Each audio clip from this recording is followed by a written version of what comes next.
l'écologie politique dominante ou l'écologie environnementale dominante, qui est marquée en particulier par ce dualisme entre l'être humain et la nature.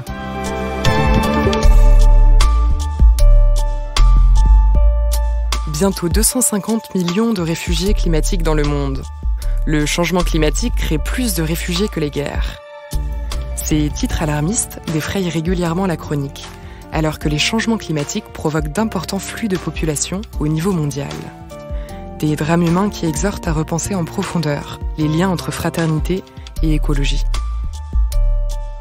Dans son encyclique Laudato Si dédiée à la sauvegarde de l'environnement, le pape François a exploré avec force, en 2015, l'imbrication des enjeux sociaux et environnementaux, en liant le cri de la terre et celui des pauvres. Mais comment travailler à plus de convergence entre ces deux notions, alors même que l'idée de fraternité ne semble émerger que trop rarement dans les débats ? Comment les autres religions ont-elles reçu cet appel à les relier plus intimement ? Dans ce podcast, des théologiens, historiens, philosophes ou militants de terrain nous éclairent sur le rôle que peuvent jouer les traditions religieuses. Ils nous aident à mieux comprendre les défis écologiques et nous appellent à passer à l'action. Vous écoutez la 5e saison de Place des religions.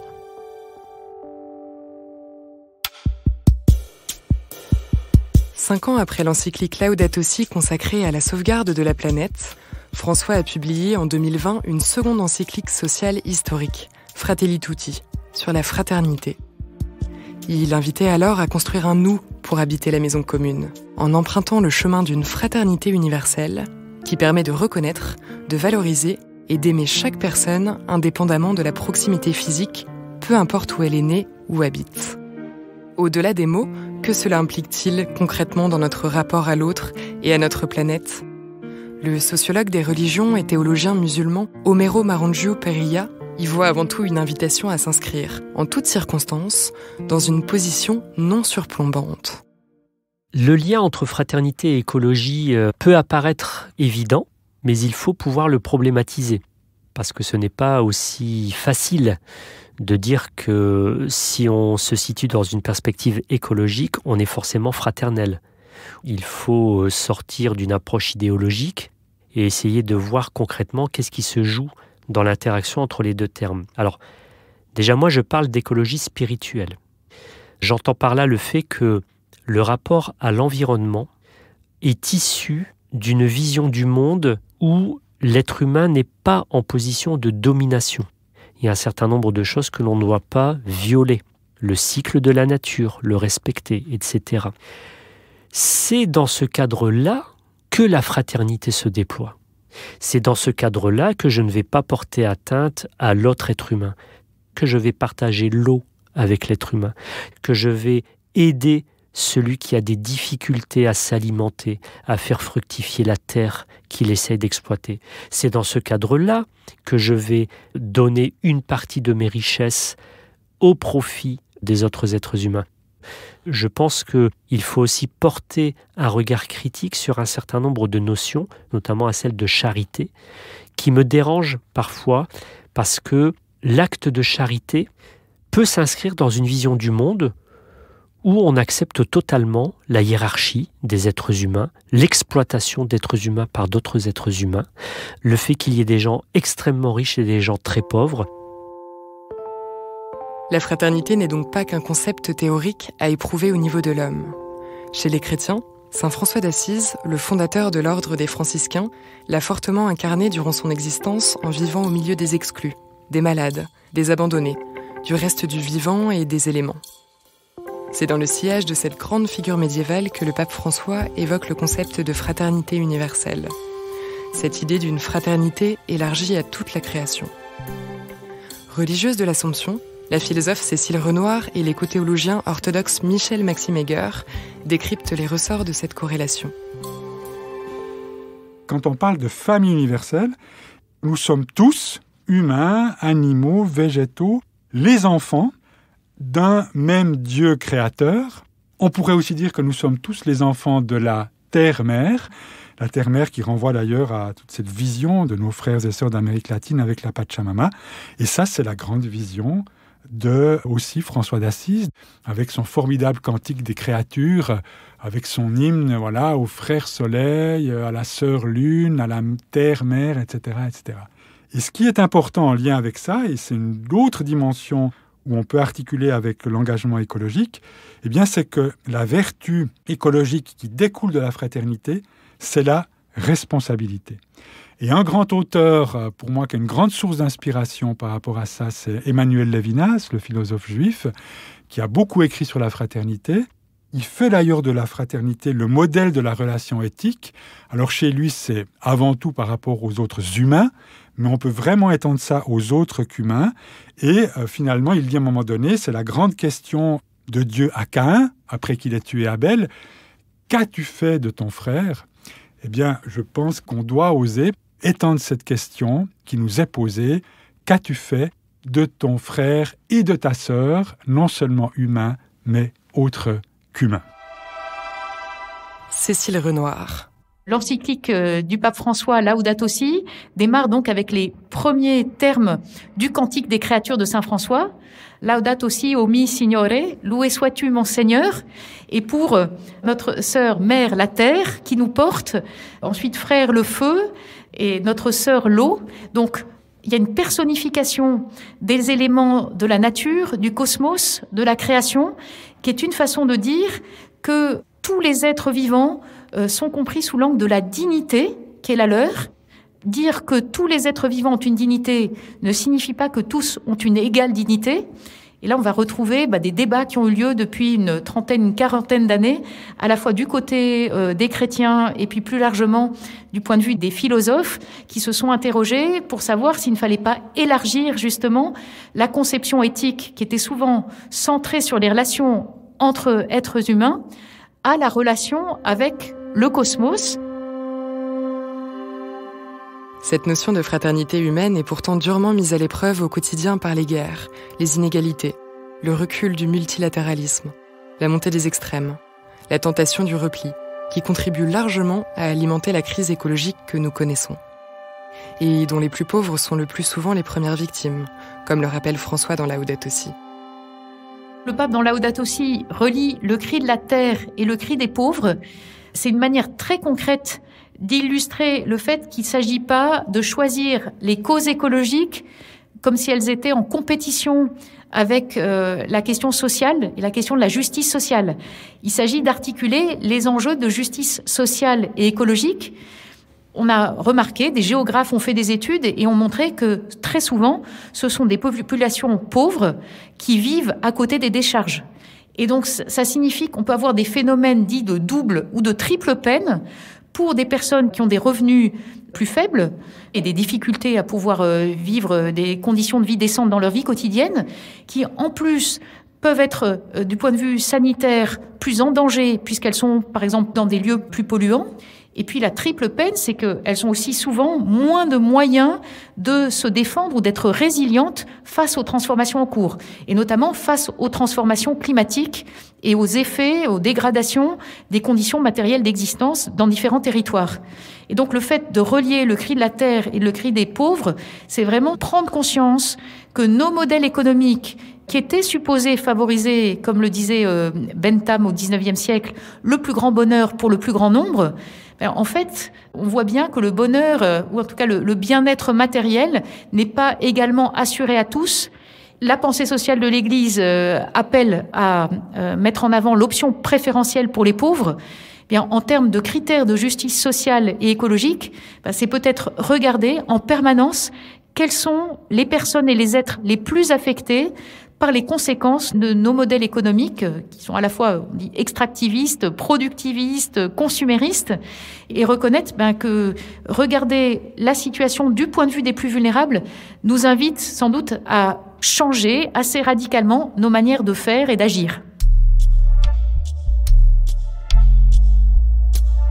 Dans cet épineux contexte, comment mettre en œuvre concrètement cet appel du pape François à prendre soin de son prochain, et en particulier des populations défavorisées les plus exposées ?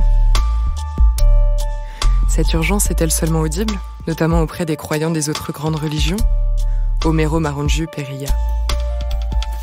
L'encyclique de Pape François Laudato Si se situe dans une perspective qui transcende les religions et les textes religieux. Ça, pour moi, c'est très important. Pour vivre la fraternité humaine, il faut essayer de construire ce que j'appelle personnellement un universel partagé.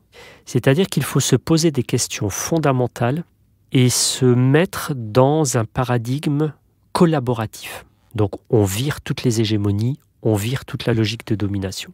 C'est-à-dire qu'il faut rompre avec également une partie de nos théologies respectives, fondées sur l'idée que Dieu nous a délégué une mission sur terre qui est celle de convertir, et le Coran appelle à cela aussi. Il appelle l'être humain à changer de regard sur le monde, à changer de regard sur lui-même pour retrouver le fil qui mène à Dieu. Mais pas dans le sens d'imposer un système religieux à l'ensemble du monde. Si on se situe dans une perspective de collaboration, là on doit se décentrer et essayer de retrouver qu'est-ce qui fait le point commun entre tous les êtres humains.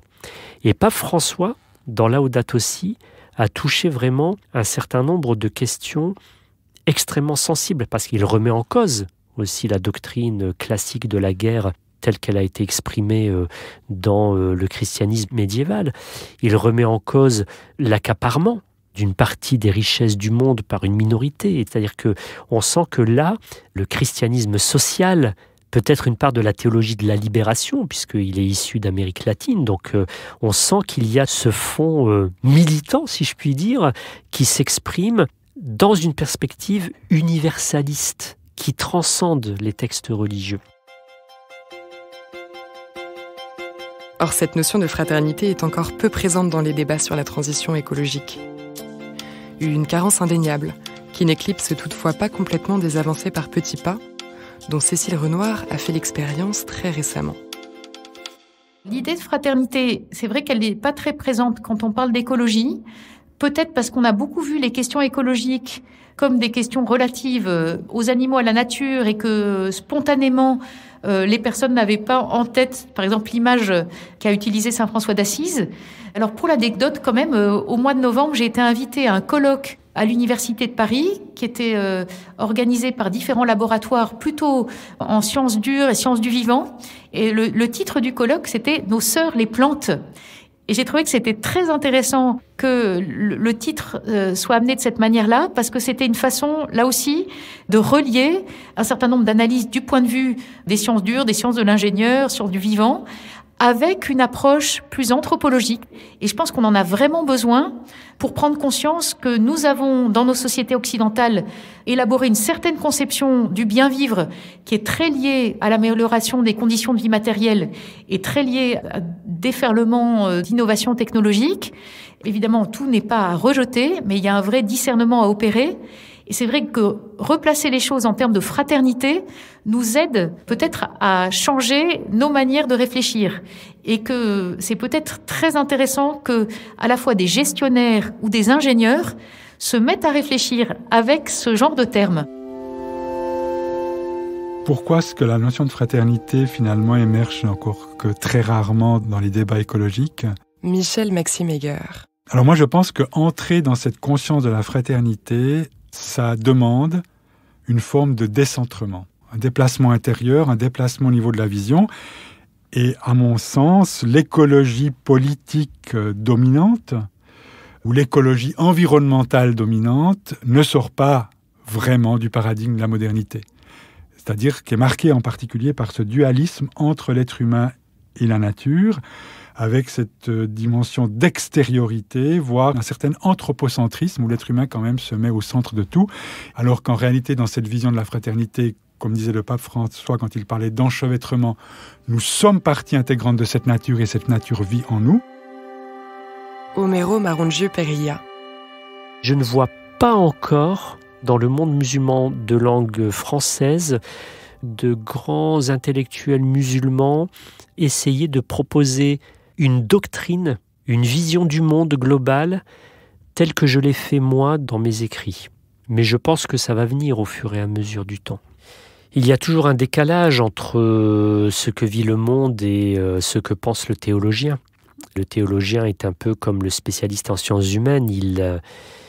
Il procède avec un temps de recul. Donc il va dire des choses sur un monde qui aura déjà changé. Mais il parle pour les gens de demain aussi, le théologien. Moi, par exemple, dans mes travaux, j'ai eu une réception jusqu'à aujourd'hui très positive des musulmans quand j'expose le récit coranique de la création, la place de l'être humain dans le monde, le relativisme que l'on doit avoir sur notre place dans le monde, notre rapport de prédation et toutes les conséquences néfastes que cela a dans notre vie. Un peu partout dans le monde, des lieux émergent pour repenser cette corrélation entre fraternité et enjeux environnementaux. Créé en Suisse en 2016 par Michel Maximegger, c'est le cas notamment du laboratoire de la transition intérieure, qui travaille sur les dimensions culturelles, psychologiques et spirituelles de la crise écologique et sociale pour contribuer à un changement de cap durable et profond. C'est le cas aussi encore du campus de la transition, en Seine-et-Marne, où vit Cécile Renoir. Tous deux nous racontent l'expérience humaine qu'ils y vivent, chacun à leur niveau. Ce qu'on propose dans ce laboratoire, c'est vraiment des ateliers. Alors, il y a toute une dimension de sensibilisation à travers des conférences, des tables rondes. Michel Maximegger. Dans notre approche de l'écologie intégrale, on a cette dimension d'articuler écologie et sociale, mais on a aussi cette dimension d'articuler le collectif, l'individuel, l'extérieur, l'intérieur de la personne avec toutes ces dimensions relationnelles. Si j'observe un peu l'Église orthodoxe et mon histoire, je pense que c'est un vrai défi. C'est quand même une tradition chrétienne qui est très très centrée sur la vie liturgique, sur l'Eucharistie. Et d'ailleurs, la tradition orthodoxe a développé, en lien avec l'écologie, toute une vision de l'homo eucharisticus, c'est-à-dire de l'être eucharistique. Et le grand défi dans cette histoire-là, c'est finalement revenir à ce dont Saint Jean Chrysostome, ce père du IVe siècle, parlait à un moment donné de la nécessaire articulation entre le sacrement de l'autel, c'est-à-dire vraiment l'acte liturgique, et le sacrement du frère. Alors on pourrait dire aujourd'hui le sacrement du frère et de la sœur. Et montrant qu'en fait, il y avait une unité entre les deux. Et pour moi, c'est vraiment un vrai défi, c'est-à-dire de ne pas s'arrêter en fait au sacrement de l'autel, mais que ce que l'on vit dans la liturgie, ce que l'on vit dans la prière, ce lien finalement entre la terre et le ciel, parce que l'homo eucharisticus, c'est vraiment celui qui est un pont entre la terre et le ciel, dans une démarche vraiment de transfiguration de toute la création, et bien qu'en fait cet être à un moment donné puisse vraiment s'engager aussi sur le plan de l'horizontalité, à partir de cette verticalité, et donc de pouvoir honorer ces dimensions de justice, ces dimensions de solidarité, ces dimensions d'engagement pour la transition écologique et sociale, pour la transformation de la cité. Dans l'initiative du campus, Cécile Renoir. On a initié une vie communautaire sur place en essayant de voir comment, en mutualisant un certain nombre de choses, on fait l'expérience qu'on a une très bonne qualité de vie et puis que tout ça nous permet aussi d'être plus solidaires les uns des autres. D'emblée, dans le projet, comme on était quand même bien axé sur la question des transformations du point de vue écologique à différentes échelles, nous nous sommes dit qu'un des risques, c'était de pas suffisamment faire droit à des enjeux relatifs à de la mixité sociale. Et nous sommes aussi un collectif avec des gens qui ont souvent fait pas mal d'études, très convaincus par la nécessité de déformater un certain nombre de choses dans les modèles économiques. Et ça, on est aussi tout à fait convaincus que ça ne se fera pas juste avec quelques personnes qui ont des compétences spécifiques, qui sont des experts dans leur domaine. Et donc, on était en lien avec JRS, le service jésuite des réfugiés. Et depuis 3 ans et demi, nous avons eu dans notre communauté des Forgeois, d'abord un réfugié éthiopien, puis un réfugié afghan. Puis on a essayé de développer quelques activités avec la ville de Montreux, qui est à quelques kilomètres du campus, pour essayer de voir comment favoriser justement une meilleure connaissance de ce qui se vit dans différents contextes très proches. On est dans un petit village de 400 habitants, à côté d'une ville de 20 000 habitants, dans laquelle il y a beaucoup d'enjeux socio-économiques, tout ça dans le Grand Paris.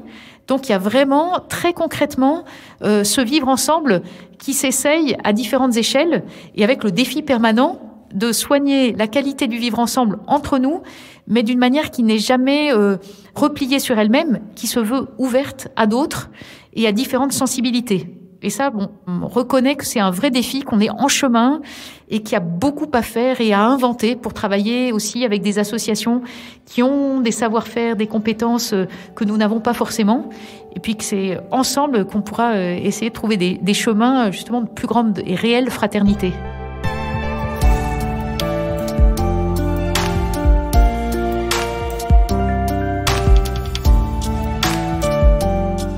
Vous venez d'écouter un épisode de la 5e saison de Place des religions. S'il vous a intéressé, n'hésitez pas à le partager et à vous abonner à notre podcast. Place des religions est à écouter sur toutes les plateformes, sur le site et l'appli La Croix.